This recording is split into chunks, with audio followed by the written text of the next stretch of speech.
सिक्किम के सम्माननीय राज्यपाल महामहिम श्री गंगा प्रसाद जी, सिक्किम के कृषि मंत्री श्री लोकनाथ शर्मा जी, हमारे additional chief secretary agriculture production Shri Atal Dullu ji, east Kashmir के vice chancellor professor Nazir Ganai साहब, सिक्किम यूनिवर्सिटी के vice chancellor professor Avinash Khare ji, Jammu Kashmir प्रशासन के हमारे सभी अधिकारीगण,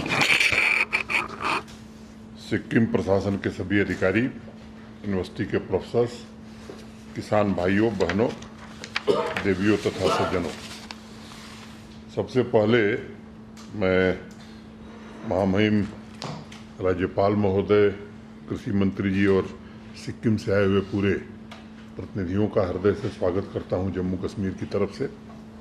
और ये एक क्षण निश्चित रूप से अविस्मरणीय है जब जम्मू कश्मीर संघ राज्य क्षेत्र के एग्रीकल्चर डिपार्टमेंट, सिक्किम गवर्नमेंट का हार्टिकल्चर डिपार्टमेंट और सेंट्रल यूनिवर्सिटी जो एग्रीकल्चर की है, इसके बीच एक त्रिपक्षीय समझौता हुआ है।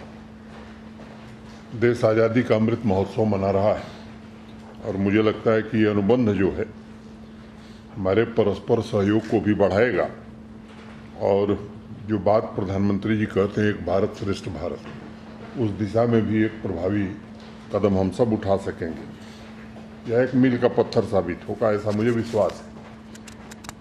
हॉर्टिकल्चर के क्षेत्र में अगर आप देखेंगे तो जम्मू कश्मीर तथा सिक्किम में व्यापक संभावनाएं हैं जिस पर हम एक साथ काम कर सकते हैं और किसानों की आमदनी दुगनी नहीं कई गुनी बढ़ाई जा सकती है अगर हमारी साझेदारी भविष्य में आगे और ठीक से बढ़ती है।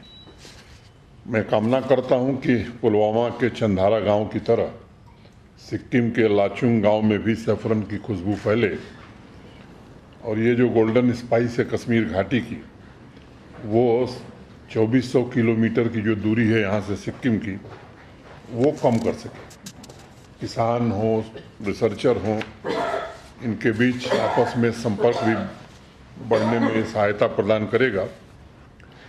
ये बहुत स्वाभाविक है कि जब कोई मेमोरेंडम ऑफ अंडरस्टैंडिंग या कोई अनुबंध होता है तो हम एक दूसरे से सीखते हैं और मुझे लगता है कि ये देश की बड़ी प्राचीन परंपरा हमारी रही है और हमारे यहाँ ज्ञान को ही सबसे अनमोल माना जाता है।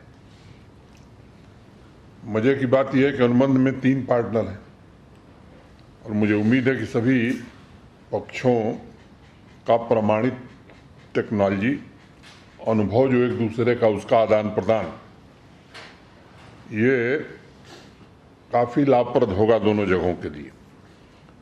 कृषि वैज्ञानिक, प्रशासनिक अधिकारी भी अपने संपर्कों के द्वारा जो नए प्रयोग हो रहे हैं कृषि के क्षेत्र में, हार्टिकल्चर के क्षेत्र में जो परिवर्तन आ रहा है, एक दूसरे के ज्ञान को साझा करेंगे।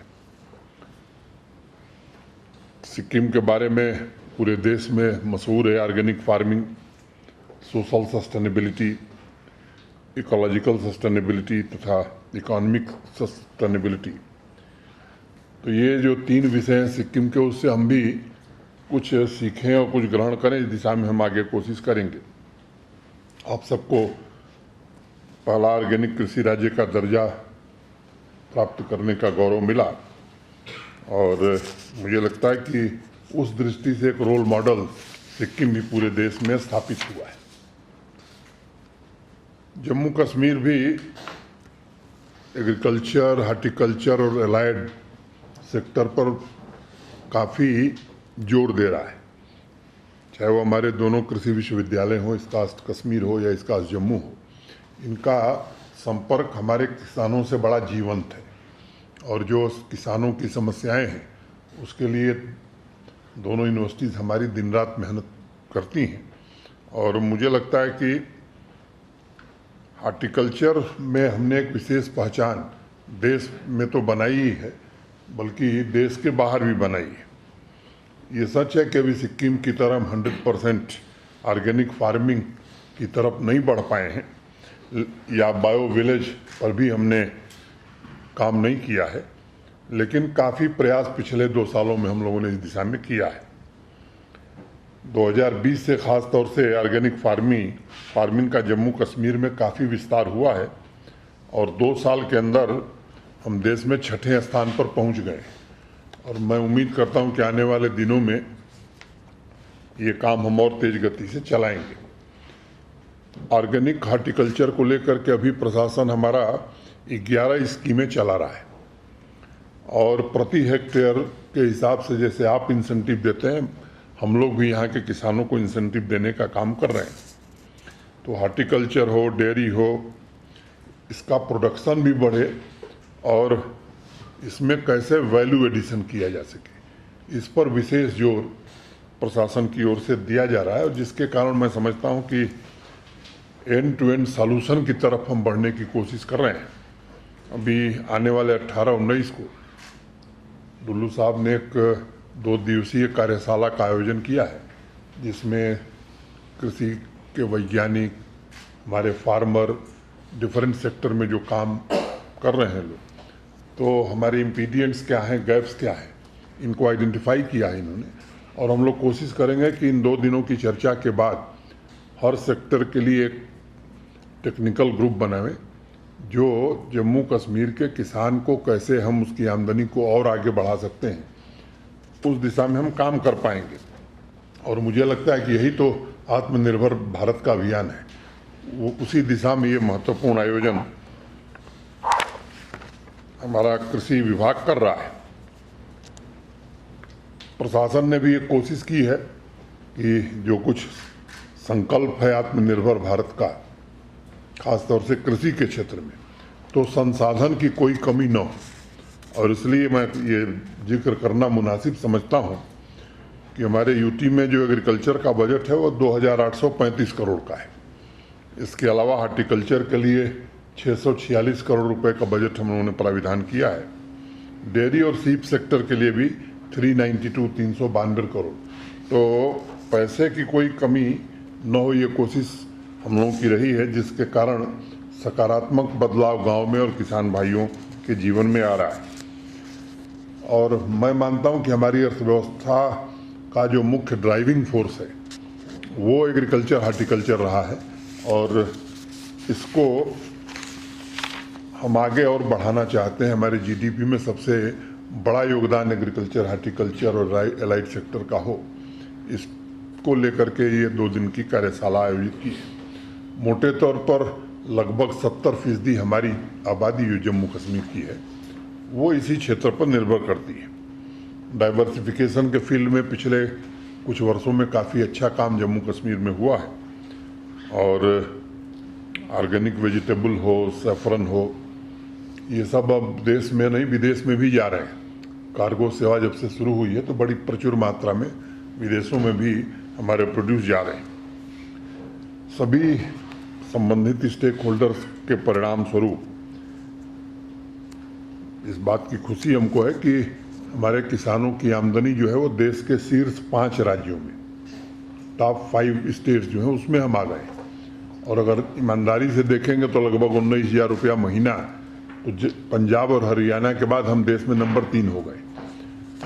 हमारी जो परिस्थिति है ये हमारे लिए संतोष का विषय नहीं है। लक्ष्य हम लोगों ने दूसरा रखा है। मुझे लगता है कि 19-20 को डुल्लू साहब इसकी घोषणा करेंगे। अगर कश्मीर डिवीज़न के 10 जिलों को आप देखेंगे तो कुपवाड़ा, गंदरबल और बारामूला के छोटे से हिस्से को अगर छोड़ दिया जाए तो टेम्परेट एग्रो क्लाइमेटिक कंडीशन हमारी है। Exotic vegetable, saffron, apple, walnut, pears, cherry, plum, peach, apricot के अलावा फ्लोरिकल्चर भी अब काफ़ी तेज गति से हमारे यहाँ बढ़ रहा है।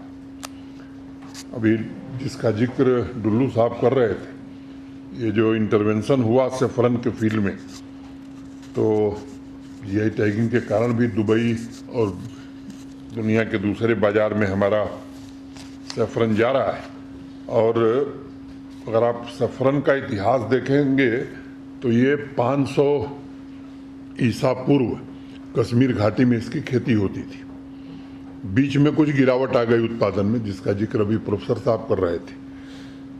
लगभग 2.5 किलो प्रति हेक्टेयर पैदावार होने लगी थी, लेकिन नेशनल सैफरन मिशन के बाद इस बात की खुशी है कि अब वो 2.5 किलोग्राम की बजाय 4.92 किलोग्राम पर हेक्टेयर पैदावार पहुंची है।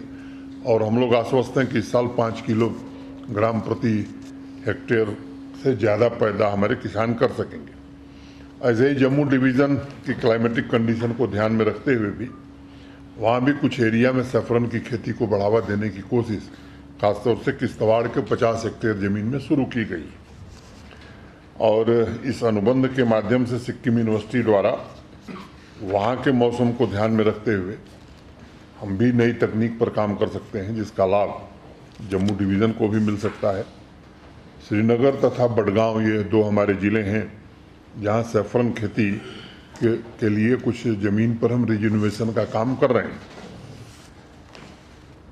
सिक्किम की जो मैंने थोड़ा बहुत देखने का अवसर मिला कि सब ट्रॉपिकल क्लाइमेट है सिक्किम की, और जम्मू डिवीज़न में भी कुछ एरिया हमारी है जहाँ क्लाइमेट इसी तरह की है।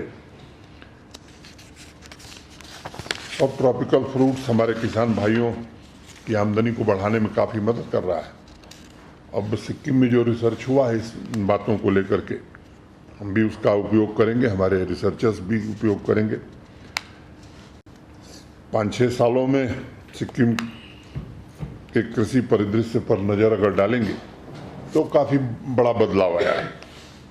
और मशरूम पर काफ़ी आप लोगों ने रिसर्च किया है, मुझे बताया गया है। जो नीतिगत निर्णय सरकार ने वर्तमान सरकार ने लिए हैं और कृषि विज्ञान केंद्रों के इंटरवेंशन के कारण सिक्किम में एक बड़ा बदलाव आया है। मुझे लगता है कि अब अन्न स्वराज हम लोग जो समझौता हुआ है उस दिशा में हम लोग आगे बढ़ेंगे। इनोवेटिव फार्मिंग से कैसे किसानों को जोड़ा जाए, ये कोशिश लगातार यहाँ हो रही है। और उसी दिशा में एपेडा ने भी यहाँ दफ्तर खोला है हमारे यहाँ। आज अभी सुबह नेफेड के साथ हम और डुल्लू साहब एक बैठक कर रहे थे। एक उनके साथ हमारा MOU है हाई डेंसिटी प्लांटेशन एप्पल को लेकर के, और भी कई समझौते हैं, तो उसके बारे में आज हम लोगों ने चर्चा की है। मेडिसिनल प्लांट्स के क्षेत्र में भी जम्मू कश्मीर मैं समझता हूँ कि एक उभरता हुआ राज्य देश में बन रहा है। और लेवेंडर हो, लेमन ग्रास हो, इस तरह की ढेर सारी प्रजातियाँ यहाँ हो रही हैं। 1 डिस्ट्रिक्ट 1 प्रोडक्ट की जो योजना है हमारी, वो कोई इंटरप्रेन्योर अगर फूड प्रोसेसिंग की यूनिट लगाना चाहता है तो हम भी सब्सिडी दे रहे हैं, और भारत सरकार का कृषि मंत्रालय भी इसमें अनेक प्रकार की सहायता दे रहा है। इस साल लगभग 9 लाख किसानों को उन्नत किस्म के बीज जम्मू कश्मीर में उपलब्ध कराए गए हैं। कश्मीर घाटी के कई ज़िलों में भी एक्जॉटिक वेजिटेबल को प्रमोट करने का काम तेज गति से हो रहा है। इसके अलावा value addition, market linkage, mechanization, organic farming, ये एक मिला जुला स्वरूप हम लोग कृषि क्षेत्र में आगे बढ़ाने की कोशिश कर रहे हैं। मुझे विश्वास है कि इस अनुबंध से निश्चित रूप से आने वाले दिनों में सिक्किम को भी और जम्मू कश्मीर को भी काफ़ी लाभ होगा। GI टैगिंग की बात आई, सैफरन की मिल चुकी है, और भी कई चीज़ें पाइपलाइन में हैं जो जल्द ही मुझे लगता है कि उसके परिणाम घोषित हो जाएंगे। मैं महामहिम गंगा प्रसाद जी, कृषि मंत्री जी, और आप सबको फिर से एक बार साधुवाद देना चाहता हूं, और उम्मीद करता हूं कि आने वाले दिनों में ये जो हमारे और आपके बीच समझौता ज्ञापन हस्ताक्षरित हुआ है वो निश्चित रूप से लाभदायक होगा। फिर से आप सबका स्वागत, धन्यवाद।